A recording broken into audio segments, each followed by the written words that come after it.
कभी सोचा है कि बुढ़ापा आखिर होता कैसा है? आज हम मुंशी प्रेमचंद की एक बहुत ही दिल छू लेने वाली कहानी बूढ़ी काकी के जरिए इसी सवाल को समझने की कोशिश करेंगे। ये कहानी हमें रिश्तों की उन गहराइयों में ले जाती है जिन्हें हम अक्सर जानते हुए भी अनदेखा कर देते हैं। प्रेमचंद कहानी की शुरुआत ही इतनी गहरी बात से करते हैं। सोचिए जरा, ये एक लाइन अपने आप में कितनी बड़ी सच्चाई है। ये हमें याद दिलाती है कि कैसे जिंदगी का पहिया घूमकर हमें वहीं ले आता है जहां से सब शुरू हुआ था, उसी मासूमियत और उसी निर्भरता में। तो चलिए मिलते हैं इस कहानी की नायिका बूढ़ी काकी से। उनकी दुनिया पता है कैसी है? वो बस सिमट कर रह गई है सिर्फ उनकी जबान के स्वाद तक। बाकी सब इंद्रियां जैसे सो गई हैं, और अगर कोई दुख होता है तो वो बस रोकर ही बता पाती हैं। तो पति और बेटों के जाने के बाद काकी अकेली रह गईं। उन्होंने क्या किया? अपनी सारी जायदाद, जो कुछ भी उनके पास था, अपने भतीजे बुद्धिराम के नाम कर दिया। बस एक छोटी सी उम्मीद थी मन में कि चलो अब आखिरी दिन आराम से इज्जत से कटेंगे।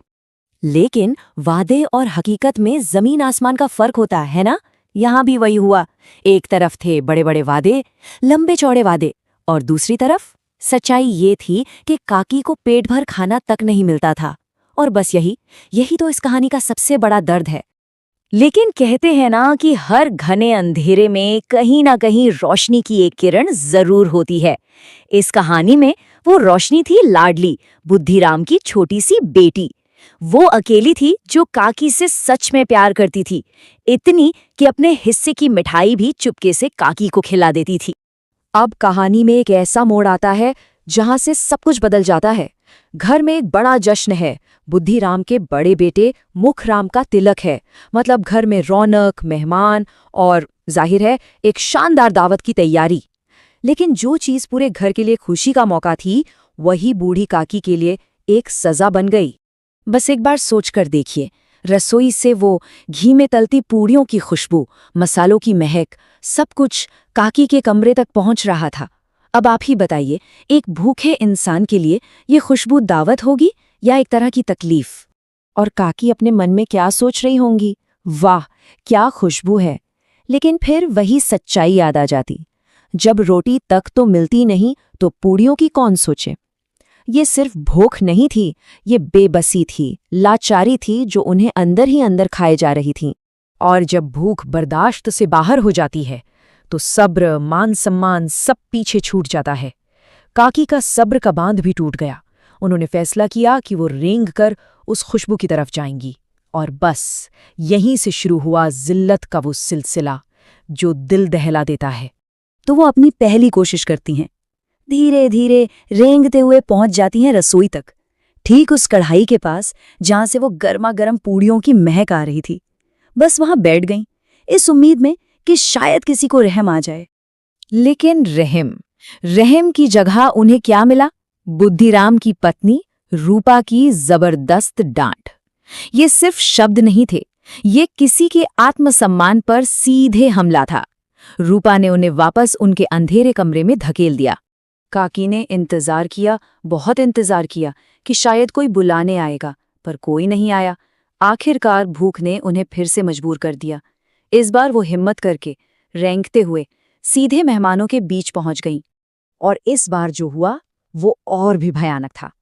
उनका अपना भतीजा बुद्धिराम, जिसे उन्होंने अपनी सारी जायदाद दी थी, सबके सामने उन्हें हाथों से घसीटता है और उस अंधेरी कोठरी में ले जाकर पटक देता है। सोचिए, उस वक्त काकी की सारी उम्मीदें टूटकर बिखर गई होंगी। सब कुछ खत्म सा लग रहा था, है ना?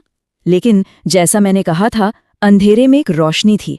जहां बड़ों के दिल पत्थर बन चुके थे, वहां एक बच्ची का दिल काकी के दर्द से पिघल रहा था। हाँ, ये लाडली ही थी।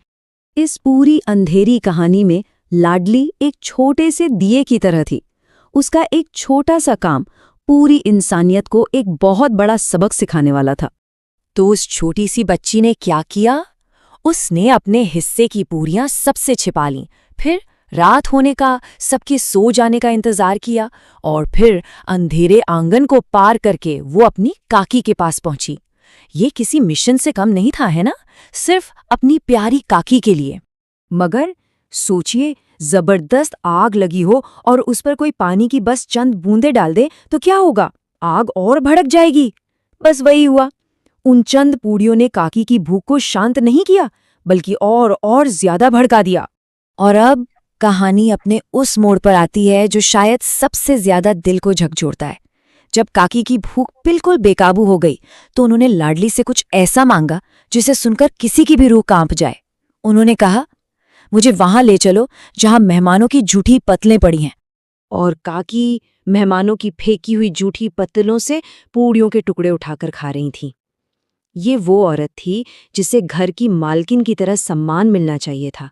ये बस संवेदनहीनता की हद थी। और ठीक उसी वक्त रूपा की आंख खुल जाती है। वो बाहर आती है और ये सब देख लेती है। बस वो एक पल, वो एक नजारा रूपा को अंदर तक हिलाकर रख देता है। उसे अचानक अपनी गलती, अपनी क्रूरता का एहसास होता है। उसका दिल अपराध बोध से कांप उठता है। और वो मनी मन भगवान से प्रार्थना करती है, हे भगवान, मेरे बच्चों पर रहम करना, इस पाप की सजा मुझे देना, मेरे बच्चों को नहीं।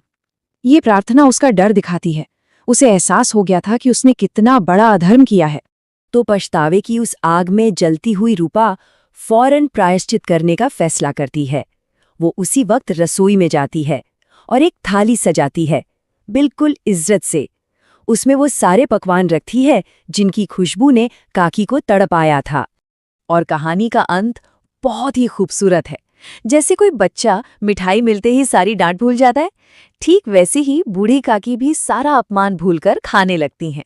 उनके हर रोए से रूपा के लिए दुआएं निकल रही थीं, और रूपा बस खामोशी से उस नज़ारे को देख रही थी। उसे शायद पहली बार मन की शांति मिल रही थी। तो ये कहानी यहाँ खत्म हो जाती है, लेकिन अपने पीछे एक बहुत बड़ा सवाल छोड़ जाती है। हमारी अपनी जिंदगी में, हमारे आसपास ऐसे भूले बिसरे लोग कौन हैं जिन्हें शायद हमारे थोड़े से वक्त, थोड़ी सी इज्जत की जरूरत है? बूढ़ी काकी सिर्फ एक कहानी नहीं है, ये एक आईना है जिसमें हम सबको एक बार जरूर झांकना चाहिए।